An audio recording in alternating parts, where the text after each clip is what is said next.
10번 공관 복음 중 하나이지만 전혀 다른 복음서이다. 저번 주 페이퍼에 퍼센트를 얘기하면서 얘기했죠? 공관 복음서가 뭐뭐 있어요?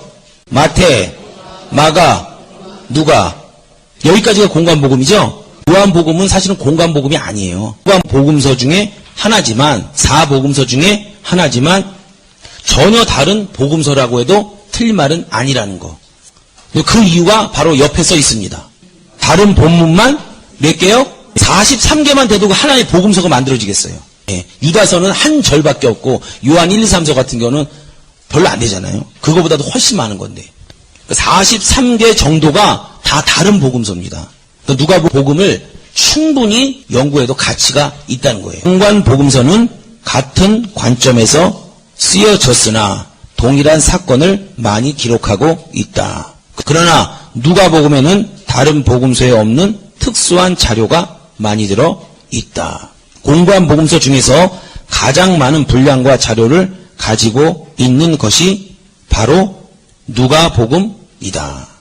어떤 사람은 마태복음 28장이고 누가복음 24장인데 왜 자료가 많습니까? 이렇게 얘기하는데 무슨 얘기인지 아실 거예요. 장이 문제가 아니라 여러 가지 어떤 자료 이런 것들. 그러니까 쉽게 얘기하면 책이 두꺼워서 자료가 많은 게 아니잖아요.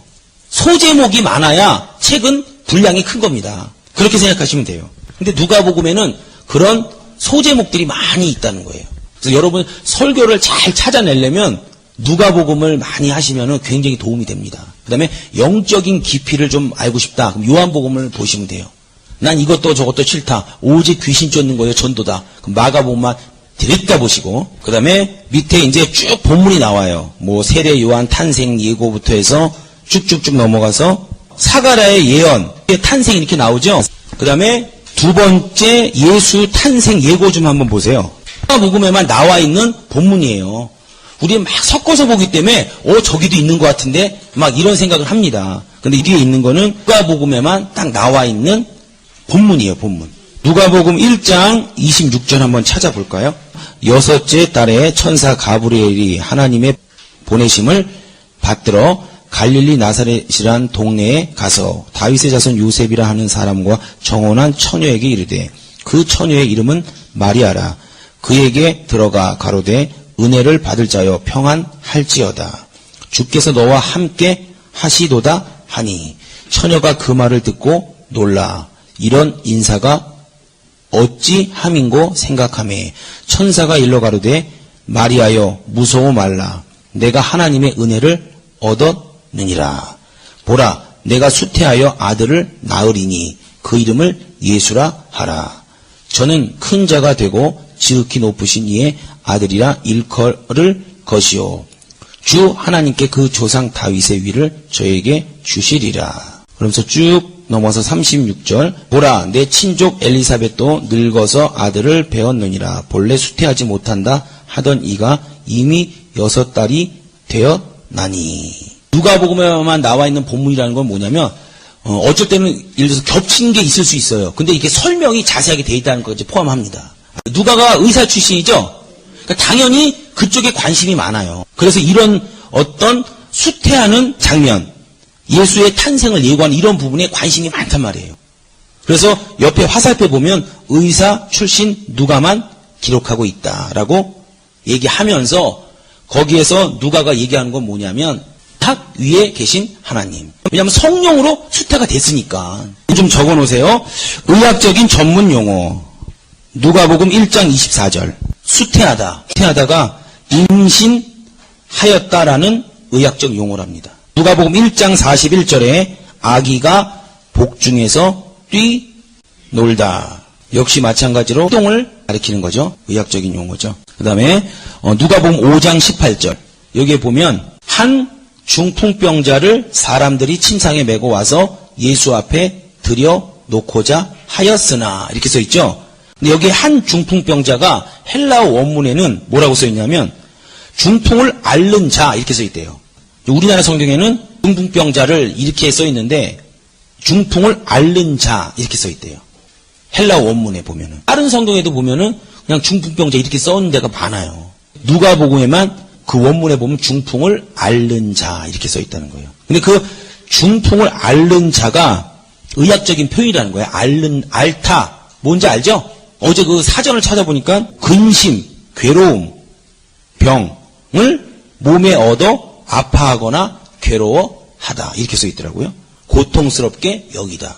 뭐 그런 것까지 알 필요 없고 헬라 원문에 중풍을 앓는 자 이렇게 의학적인 표현을 쓰고 있다는 거예요.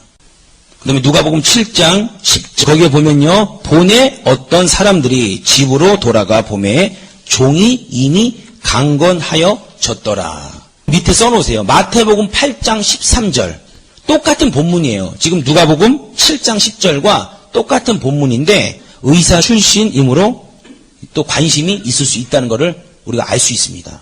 나으리라 이렇게 표현이 되어 있다는 거예요. 그러면요. 하나님이 그 부분을 잘 쓸 수 있습니다. 물론 나타는 말도 의학적인 표현에 들어갈 수 있는데 이 건강하여졌더라 이 말이 뭐 나타 이거보다 더 강한 의학적인 표현이라는 거예요. 그러니까 누가는 의사죠. 하나님이 의사의 직업을 무시합니까? 무시 안 해요. 그가 가지고 있는 지식을 무시하지 않습니다. 절대. 묘사만 누가복음에 정확하게 기록이 되어 있다는 거예요. 여러분의 지식 한도 내에서 보여줘요.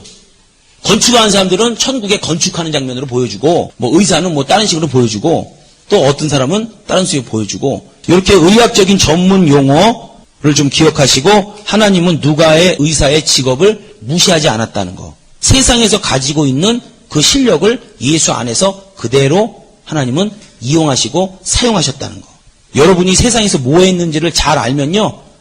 하나님이 그 부분을 잘 쓸 수 있습니다. 사가랴의 예언, 다음에 예수의 탄생, 목자들의 경배와 천사, 그 다음에 할례를 받으러 예루살렘, 그 다음에 예수님의 유년기, 12살 때 성전에서 이런 내용이 나오죠. 요것도 역시 어떤 유년기, 이런 부분에 관심 있는 걸 보면 의사 출신이므로 또 관심이 있을 수 있다는 것을 우리가 알 수 있습니다. 근데 그 당대에 굉장히 유명한 의사였대요. 근데 이렇게 밑에서 예수님의 피와 땀의 기도. 요거 겟세마네 동산에서의 기도예요. 근데 요거 다른 성경에 있어요, 없어요? 있습니다. 근데 요렇게 예수님의 피와 땀이 흘리는 고거 네모칸 해놨죠? 묘사만 누가복음에 정확하게 기록이 되어 있다는 거예요. 누가복음은 우리가 서두에서 얘기한 것처럼 자세하게 기록하고 차례대로 기록한 게 누가복음의 바로 매력입니다. 그 다음에 그 밑에 말고의 귀를 고친. 베드로가 열받아서 귀를 잘라버렸어요. 요거 역시 그 귀를 고치는 장면을 누가복음에만 기록하고 있습니다.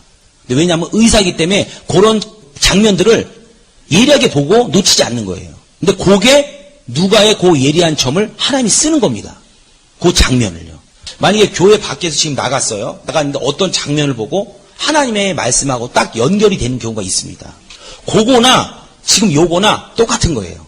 요 장면을 성경에 기록해 놓고 오늘날 전 세계 65억이 듣고 은혜를 받게 합니다. 그와 같이 지금 우리가 나가서 어떠한 사건을 보고 하나님의 말씀과 연결이 된 건 똑같은 거예요. 묘사가 된 거는. 그래서 다른 사람에게 전해주는 건 똑같은 일이에요. 똑같은 일. 말고의 귀를 고침.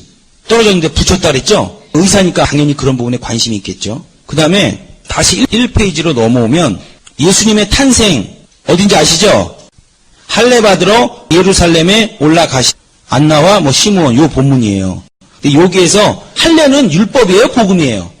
율법이죠. 그래서 율법을 지금 누가복음에서 비추고 있다는 거예요. 그 다음에 다음 장에도 보면은 이제 나와요.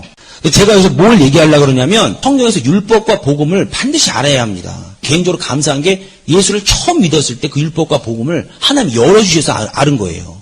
그때 제가 율법과 복음을 하나님이 깨닫게 해주셨어요. 그때. 그러면서 이 마태복음, 마가복음, 누가복음, 요한복음에 신기하게 율법과 복음 이렇게 써있는 명문화된 성경 구조는 없습니다. 근데 신기한 거는 율법과 복음이 이 4개의 복음서에 다 녹아있다는 거예요.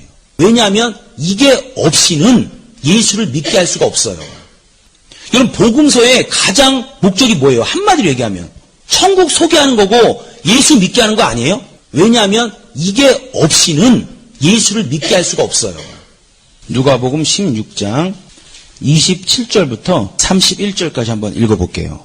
제가 지금 설명한 거 잘 기억해 두셔야 돼요. 오늘 강의의 핵심입니다. 여기 의학적인 전문 용어 몰라도 상급 사는데 천국 가는데 지장이 있어요, 없어요? 전혀 없습니다. 이거는 여러분이 앞으로 지도자가 되는데 조금 도움이 될 뿐이에요. 근데 지금 얘기한 건 반드시 알아야 되는 거예요. 반드시. 27절부터 제가 읽어보겠습니다. 가로되 그러면 구하노니 아버지여 나사로를 내 아버지 집에 보내소서. 지금 누가 얘기하는 거예요? 부자가 음부에서 고통받고 있는 겁니다. 근데 28절에 내 형제 5이 있으니 저희에게 증거하게 하여 저희로 이 고통받는 곳에 오지 않게 하소서. 그러니까 이 부자 생각에는 죽은 나사로가 살아나서 자기 5 형제에게 가서 나 죽었다가 살아났어. 예수 믿어. 이렇게 얘기하면 예수를 믿을 줄 알았다는 거예요. 29절 아브라함이 가로되 저희에게 모세와 선지자들이 있으니 그들에게 들을 찌니라. 모세가 뭐예요? 율법을 얘기하는 거예요. 지금 율법. 선지자는 뭘 얘기하는 거예요?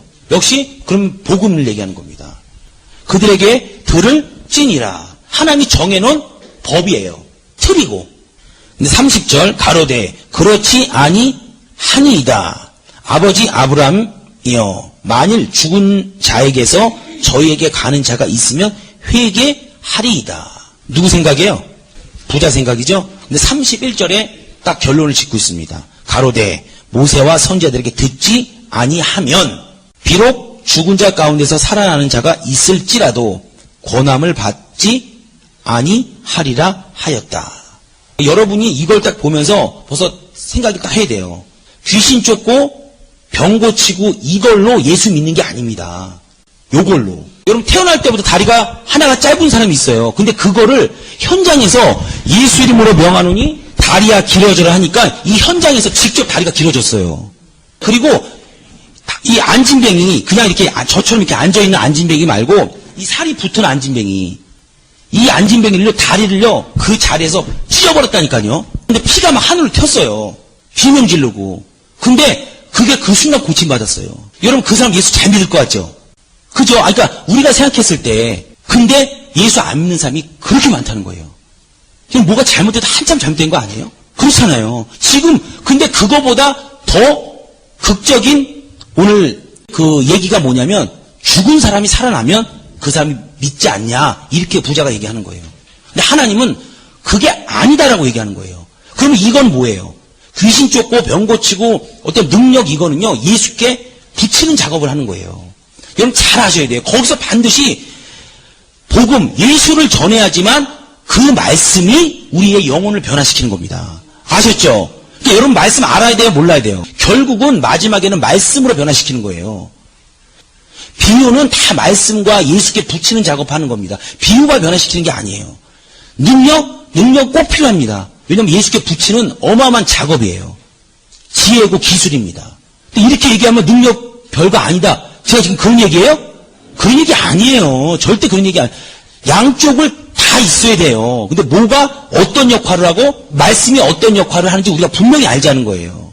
전도할 때도 마찬가지입니다. 귀신 쫓고 이거 하고 이 장면은 그를 예수께 붙이는 작업이에요. 엄청난 기술입니다. 근데 거기에서 우리가 예수를 잘 믿을 수 있는 말씀을 전해줘야 된다는 거예요. 자기가 예수를 만났던 이런 간증을 해주는 겁니다. 그때 그가 변화될 수 있는 겁니다. 이 부분을 여러분이 잘 알고 그럼 나는 내가 우리 교구에서 우리 조에서 앞으로 개척하면 이렇게 영혼을 끌어들이는 일 중에서 어떤 것을 할 것인가를 여러분이 생각하셔야 돼요. 뭐 이렇게 밥을 해서 막 나눠주는 게 여러분 변화시키는 거예요? 그 사람이 영혼을 변화시킬 수 있어요? 없습니다. 그거는 그 사람들을 올 수 있게끔 만드는 기술이죠. 그래서 여러분 목회에서 이런 부분을 분명히 딱 해야 돼요. 어떻게 해서 내가 사람을 모을 것인가? 내가 세상에 어떤 기술이 있었어. 그럼 그 기술을 가지고 내가 사람을 어떻게 모을 것인가? 이런 생각을 하셔야 합니다. 그러나 마지막에 변화시키는 거는 말씀이에요. 그리고 말씀이 떨어지는 그 순간에 누가 역사해야 된다고요? 성령. 분명히 성령이 역사해야지만 변화가 되는 거예요. 변화. 여러분 이게 전도의 아주 큰 원리죠. 근데 귀신 쫓는 것만 다 해갖고 예수 믿을 거라 천만에 만만해. 여긴 지금 이렇게 얘기하고 있는 거예요. 죽은 사람이 살아나도 권함을 받지 못한다. 하나님이 정해놓은 율법과 복음의 그 통로를 통과해야지만 예수를 믿는다는 거예요. 한없이 우리는 죄인이다라는 걸 인정하고 이제 우리는 죽었구나. 그럼 어떻게? 예수가 와서 피 흘려서 우리를 살리실 것이다. 우리가 새로운 소식을 믿고 회개하면 우리의 영혼이 새롭게 되는 거예요. 굉장히 중요한 복음의 원리죠. 이거 두리뭉실하게 다 알고 있어요. 제가 다시 한번 얘기한 거는 자꾸 체계화시켜야 합니다. 정리가 돼야 돼요. 정리가. 이건 포인트니까 꼭 잘 아시길 바랍니다. 그 다음에 시간을 아껴라라는 개념이 누가복음에는 한 3구절 정도가 있어요. 마가복음에 급하다 이런 내용이 다 시간을 아껴라 이런 내용과 비슷하죠. 마가복음에는 급하다라고 이렇게 한 단어로 헬라어로 기억이 돼 있습니다. 근데 누가복음에는 시간을 아껴라라는 이 본문이 저번에 얘기한 누가복음 10장 4절 아무에게도 분한하지 말라. 그 다음에 누가복음 10장 38절 42절 다 그런 개념에 들어갈 수 있어요. 혹 한 가지만 또는 몇 가지만 집중해라. 그다음 누가복음 14장에 보면 1반으로 2반을 대적할 수 있는지 예산 편성하라 그랬죠. 그래서 안 되면 중간에 화친해라. 그 다음에 중간에 포기하면 사람들이 어떻게 한다 그랬어요? 비웃는다. 이렇게 얘기하는 거예요. 그런 부분이 다 시간을 아껴라 라는 개념에 들어갑니다.